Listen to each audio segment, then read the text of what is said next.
એક પૈસાદાર સુખી માણસ હોય છે. તે સુખ ચેનથી દિવસો વિતાવે છે. ભગવાનને બિલકુલ યાદ કરે નહીં કે માને નહીં. તેનું વલણ જ નાસ્તિક હતું. માલિકનો છોકરો નાનો હોય છે, નિશાળમાં ભણે છે, ઘણું સમજુ અને બુદ્ધિશાળી હોય છે. તેની ભગવાન ઉપર ભારે શ્રદ્ધા. તેણે વિચાર્યું કે મારે મારા પિતાજીને પાઠ ભણાવવો જોઈએ. ભગવાન છે તે સમજાવવું છે. એક દિવસ પિતા બહાર હતા ત્યારે રંગોનો ઉપયોગ કરીને એક સુંદર ચિત્ર તૈયાર કર્યું અને ટેબલ ઉપર મૂકી રાખવું કે બાજુના રંગની ડબ્બીઓ, પીંછીઓ વગેરે મૂકી રાખ્યું.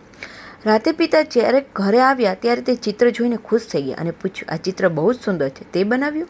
ના પિતાજી, મેં નથી બનાવ્યું. પિતાજીને કહે, એ તો એમને એમ જ બની ગયું. અહીં બધા રંગ, કાગળ અને પીંછી મૂકેલા હતા. રંગો આપોઆપ ઉડીને કાગળ પર લાગી ગઈ અને ચિત્ર બની ગયું. પિતા કહે, એવું કેમ બને?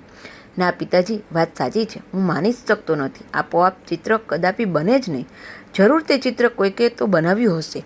તો પિતાજી, આ સામાન્ય ચિત્ર બનાવનાર કોઈ હશે એમ તમે માનો છો? તો આ જગત આખું સુંદર છે, કોઈકે તો બનાવ્યું હશે ને. સૃષ્ટિમાં નિયમિત ઠંડી, ગરમી, વરસાદ આવે છે. નિયમિત દિવસ રાત થાય છે. ફળ ફૂલ ખીલે છે. સૂર્ય ચંદ્ર ઉગે આથમે છે. તો તેનો બનાવનાર, ચલાવનાર કોઈ સર્જનહાર કલાકાર તો હશે જ ને.